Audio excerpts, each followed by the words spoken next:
5. We're just heading to school for the last week. Let's enjoy the last week of work before Easter. Let's get into it.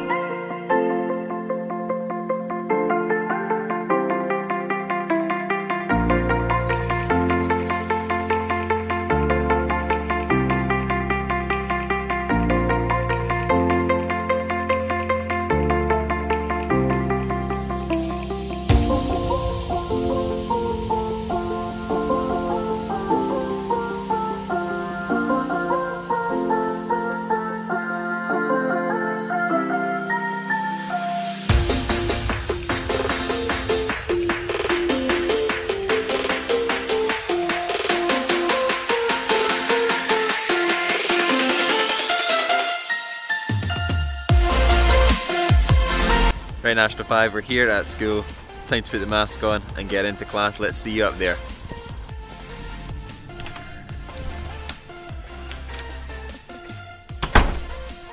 We're in class, National 5. It is the last week before Easter. You guys are going to be here this week. Some of you have already been last week, let alone this week. And it's come to the last lesson of Lockdown Sessions 2.0. It has been a momentous few months, and today we're going to finish off with dynamics and space, and specifically talking about heat and finishing off with that. So a nice easy one to end the term with. But guys, it has been a pleasure. I hope you've enjoyed. We started in school before Christmas and now we have finished in school just before Easter. It has been a journey. You guys have been part of that journey. It has been a joy to teach you all online, but it's time to get back into this class. It's time to get back here. So, if I'm seeing you this week, look forward to seeing you. If I've already seen you, it was a pleasure. And let's get into the PowerPoint for heat in 3, 2, 1, and go.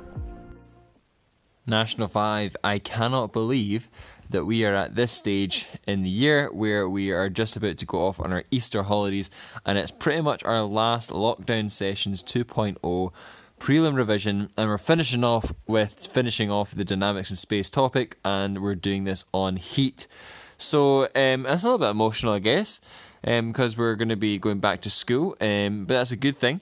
But what's more emotional is that we're not quite there to the 300 subscriber mark. We need to get a couple more and we'll hit that target. I believe it is possible to get this done before the end of school come Thursday. So if you've not subscribed, subscribe to the channel. Come on. Right, today's lesson is going to be in 2 things, and we're going to go through it fairly quickly, and then that'll be us. We will cover 2. 1 specific heat capacity and 2 specific latent heat. So 2 specific heats, and we're going to talk about what heat is and all of that. So let's get cracking. Learning intention and success criteria to develop an appreciation of the difference between heat and temperature, whilst also learning about how materials change state, and then we'll basically know that by being able to doing quite a few calculations. So let's get underway with specific heat capacity. So 2 things you should know. Heat is a form of energy and is measured in joules. Temperature is a measure of how hot a substance is and is measured in Celsius, or as you now know, Kelvin. Okay, so joules is for heat, and degrees Celsius or Kelvin is for temperature.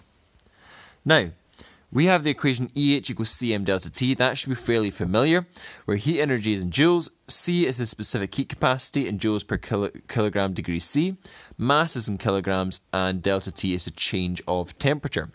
Now, I guess the formal definition of specific heat capacity, and it's something that I would advise you to memorise, is the heat energy required to heat up 1 kilogram of a material by 1 degree Celsius. Okay? Kind of what the units are there. Energy, kilograms, and degrees Celsius. Now, water has a specific heat capacity of 4,180 joules per kilogram degree C. So, if we were to use the same definition, we would say that this means it takes 4,180 joules of energy to heat up 1 kilogram of water by 1 degree Celsius. Now, if you want to find other specific heat capacities, all you need to do is go onto your datasheet and you'll see all of them there, or all the ones that you could be asked at least. Now, there's an experiment that comes along with this that often is asked as a question in the exam, where we would have, I guess, this experiment here for a lab pack, insulated metal block, thermometer, heater, and joule meter. And this is a kind of a more blown up image of it. So in this experiment, we're basically finding out how much energy we put in to some sort of block of metal, and then therefore seeing how the temperature rises over a certain time period. All right. Now, this will come up again and again and again, and basically why they always use this experiment is because there's plenty of ways in which to improve upon this experiment. So I'm going to tell you a couple of things. So that's the experiment there. We're not going to spend too much time looking at that because we've seen it in class. These are the specific heat capacities of, again, found in your data sheet of the ones that we did in class. So if you remember my class, we did this experiment, so that's just a wee reminder there. But this is the important slide here, so make sure you memorise these 3 things because it could be asked in an exam. So ways in which to improve this experiment, i.e. make it more efficient, make it more reliable, would be to A, ensure the thermometer and heater are fully inside the metal block. Okay? 2, not all of the electrical energy measured on the joulemeter actually turns into heat energy in the metal block. Okay? Making the emphasis on the metal block. And then 3, fully insulate the metal block to ensure that no heat escapes to the surroundings. So it's basically about a question giving you this experimental apparatus, and it's basically been set up and it could be made better. And these are the 3 ways in which you could improve that experiment. So memorise them, know them, they will be asked in the exam, no doubt. Okay? So, let's look at an example for EH equals Cm delta T. How much energy is required to change the temperature of 0.5 kilograms of water from 18 degrees C to 100 degrees C? Well, it's a very easy calculation. EH equals Cm delta T. We know what C is for water. We would find it in our datasheet if we didn't. 4180 times 0.5 times 82. And that gives us a heat energy of 1.71 times 10 to the 5 joules. Okay? Often in these ones, there will be such a large number, you'll need to use scientific notation. Make sure you've rounded it to 2 decimal places, or no more than 3 significant figures. All right, make sure you put it in scientific notation. That is a key thing. So number 2 is specific latent heat. Okay, so specific latent heat, that's obviously specific heat capacity, but this one is different because this one doesn't look at the change in temperature. This one looks at the change of state. So the change of state occurs when a solid changes to a liquid, or a liquid changes to a solid, or a liquid changes to a gas, or a gas changes to liquid. Okay, either or. So there's no change in temperature when there's a change of state. So this energy is basically saying this is the energy it takes to go from a solid to liquid, or liquid to gas, and so on. Not in the change of temperature. Heat energy is gained or lost by a substance when its state is changed. So you'll often see these graphs, okay, so this is a graph for water specifically, but you'll often see these graphs where there's 2 flat parts. This is very important because it always comes up in multiple choice questions. The first flat part, where the lower temperature, is the change of state from solid to liquid. Alright, so looking at here, obviously this is water, so from solid to liquid it is the 0 degree temperature, because obviously that's when solid melts or when liquid freezes. And then you go up to 100 degrees Celsius it would be, and that's when there's a change of state from liquid into gas. Okay, so that is a prime example of something you get. You'll probably get given some other questions where it's a different material or different substance or liquid. That's okay, you just have to apply the same physics to that. So the equation is EH equals ml, so slightly easier than the last one. So EH equals heat energy, which is joules. Mass is in kilograms, and then this L thing is called the latent heat. That's just measured in joules per kilogram. Again, all of the latent heat values are in the data sheet. Okay, so you just need to go to the data sheet, and we're going to come on to 2 things about that. Okay, so it's not quite as easy as going to the data sheet. You've got to actually find which one it is. So latent heat is the heat energy required to change the state of 1 kilogram of a material. And as I said just moments ago, obviously you have the latent heat of fusion and the latent heat of vaporization. Now when you go in your data sheet, you'll have 2 tables. One with the latent heat of fusion, one with the latent heat of vaporization. Fusion is when a solid goes to liquid or liquid goes to solid. I always think of if you're fusing something together, you're making a solid. So that's how I remember that one. And then vaporization is kind of like a gas if you vaporize someone. So that's why I always think that's liquid to gas or gas to liquid. Okay? Now, a real life example of heat, specific latent heat and why we use it. Okay, well, latent heat, if you're in the shower and you come out of the shower, you often feel really cold.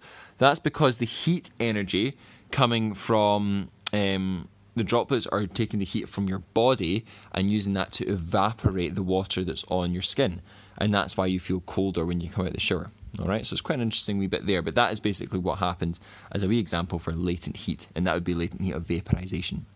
So let's do an example. How much energy is required to melt 0.25 kilograms of ice? So remember, it's ice, which means it's a solid, which means we're going to be using the specific latent heat of fusion of water, which is 3.34 times 10 to the 5 joules per kilogram. So if I'm doing this here, it's just simply EH equals ml.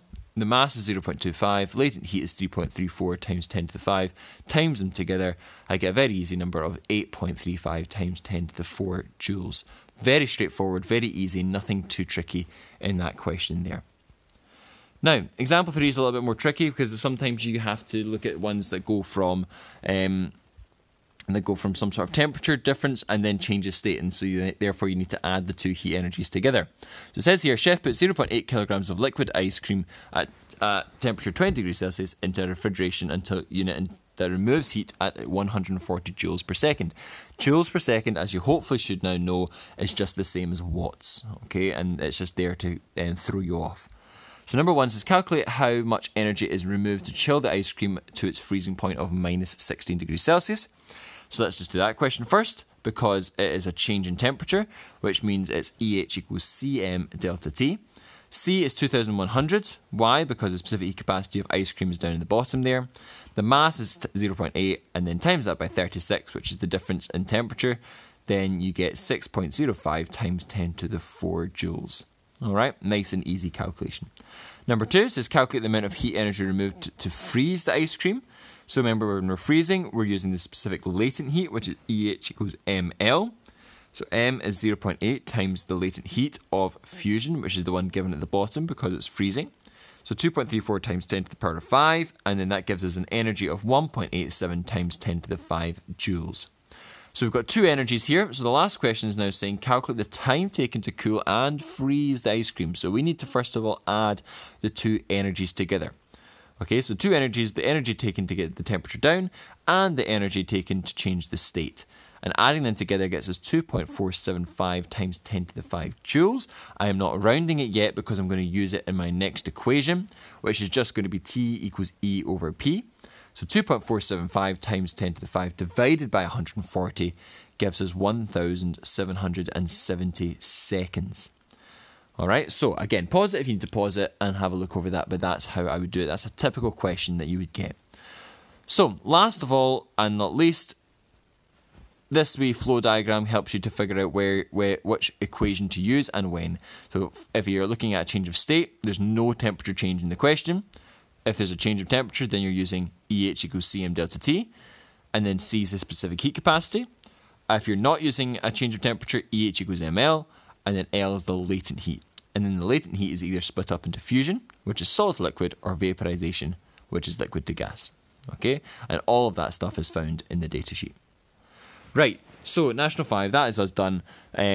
Hopefully one of the last pieces of revision now that we will be doing. We've kind of covered the whole course. We've almost even covered it again because we started, I think, with space last year or the beginning of this academic year. But it's been a pleasure doing these videos with you guys, and I hope you have a good week. And if you're in class, then excellent. Hopefully see you there. And yeah, there should be a wee video coming out on Wednesday of a goodbye song, so tune in for that because that'll be a bit of fun. National 5, as always, it's been a pleasure, and I hope you have a great day.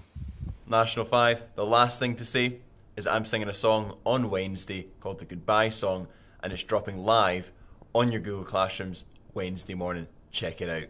See you later.